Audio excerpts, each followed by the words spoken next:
Saddam Hussein مسلم تاریخ کا ایک ایسا بہادر اور نڈر شخص تھا جس سے یہودی خوف کھاتے تھے اور صدام کا نام سننا بھی پسند نہیں کرتے تھے۔ صدام حسین اکثر اپنے دیے گئے انٹرویو میں بتاتا رہتا تھا کہ میں ایٹم بم اپنے ملک کے لوگوں کے لیے نہیں بنا رہا، بلکہ یہ میں اس لیے بنا رہا ہوں تاکہ میں یہودیوں کی نیندیں اڑا سکوں۔ یہی وجہ ہے کہ یہودیوں کی بے پناہ سازشوں کی وجہ سے اس کو قید کر لیا گیا اور پھر پھانسی کی سزا سنا دی گئی۔ صدام حسین کی 3 بیٹیاں تھیں جن سے وہ بہت پیار کرتا تھا اور ان کے ایک اشارے پر کسی سے بھی ٹکر لینے کے لیے تیار ہو جاتا تھا۔ اس کی بیٹیوں کے استعمال کی اکثر چیزیں بیرون ممالک سے آتی تھیں جن پر لکھا ہوتا تھا کہ یہ چیزیں صرف صدام حسین کی بیٹیوں کے لیے ہیں، جسے کوئی دوسرا استعمال نہیں کر سکتا۔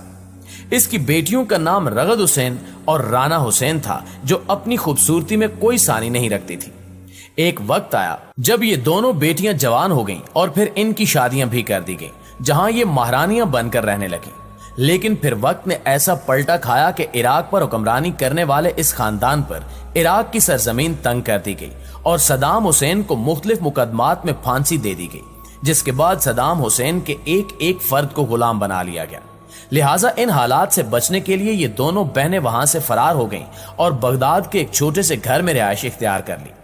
یہ گھر بالکل کچا اور بوسیدہ حالت میں تھا، جہاں نہ تو پانی تھا اور نہ ہی بجلی کا کوئی انتظام تھا۔ لہٰذا یہ دونوں انتہائی مشکل حالات میں زندگی گزارنے لگی۔ اب ان کے پاس نہ تو کوئی ملازم تھا اور نہ ہی کوئی قیمتی چیز، بلکہ اب انہیں ہر کام اپنے ہاتھوں سے کرنا پڑتا تھا۔ یہ خود اپنے گھر میں جھاڑو لگاتی، کھانا پکاتی اور باہر کسی سرکاری نلکے سے پانی بھر کر لاتی تھی۔ لیکن اس کے باوجود بھی امریکی ایجنٹوں نے ان کو یہاں رہنے نہ دیا اور ظلم کا نشانہ بناتے رہے، جس کے پیش نظر صدام حسین کی بڑی بیٹی رغد نے اپنی جان لینے کی کوشش بھی کی، لیکن وہ بچ گئی۔